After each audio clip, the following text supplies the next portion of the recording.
job. Good morning. Thank you for coming today. How are you? Good morning. I'm doing well, thank you. I'm excited to be here. Great to hear that. Let's start with a few questions. Can you tell me a little about yourself? Sure, my name is Kurt Gian Montilla. I recently graduated from Suarez National High School.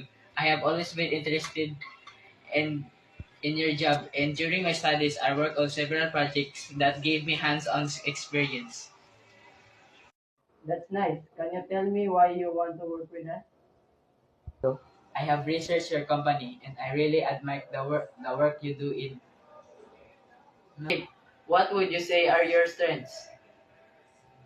I would say my biggest strength is my ability to communicate well with others. I'm also very organized and enjoy planning as to make sure everything one on time. That sounds good. Now, can you tell me about a time when you face a challenge and how you handle it? Project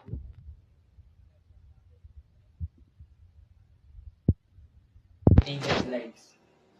Hello? That's a great solution. Now, where do you see yourself in 5 years?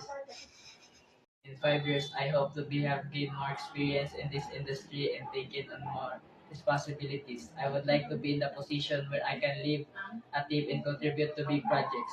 I'm always looking to improve and grow, so I love to have the chance to do that with your company. It's good to have goals. One last question. Why should we hire you for this position? I believe I have the right skills and attitude for this job. I believe I have the right skills and attitude for this job. I'm hardworking, eager to learn, and enjoy working with others. Thank you for sharing that. It was nice talking with you today. We will contact you soon. Thank you for your time. I appreciate the opportunity to interview with you today. I'm looking forward to hearing from you.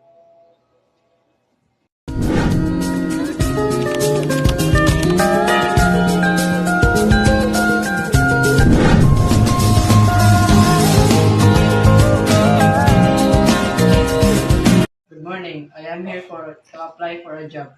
Good morning. Thank you for coming in today. How are you? Good morning. I'm feeling great. Thank you for asking. I'm excited to be here. That's good to hear. Let's get started. Can you please tell me a little about yourself?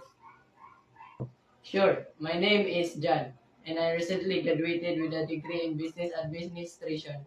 I've always been interested in working in a company where I can use my skills in communication and organization.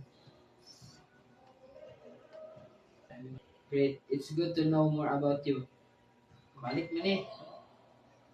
It's good to know more about you. Can you tell me why you are interested in this position? I'm really interested in this position because your company has a strong reputation for growth and innovation.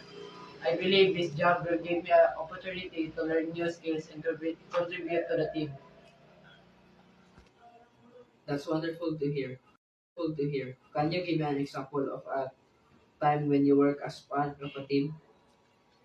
Sure. In my last internship, I worked with a team on marketing project. We had to create a new campaign for a product. I helped my organizing the team's meeting, making sure everyone had their own task on time. That sounds like a great experience. Now, what would you say is your greatest strength? I think my greatest strength is my ability to stay organized. I like to plan things carefully and make sure everything is on track. A valuable skill. Finally, do you have any questions for me about the job or the company? Yes, I do. Can you tell me more about the team I will be working with and what are the sum of goals for the company in the next year? Thank you, John. It was nice talking to you today. We'll be in touch soon. Thank you. Have a great day.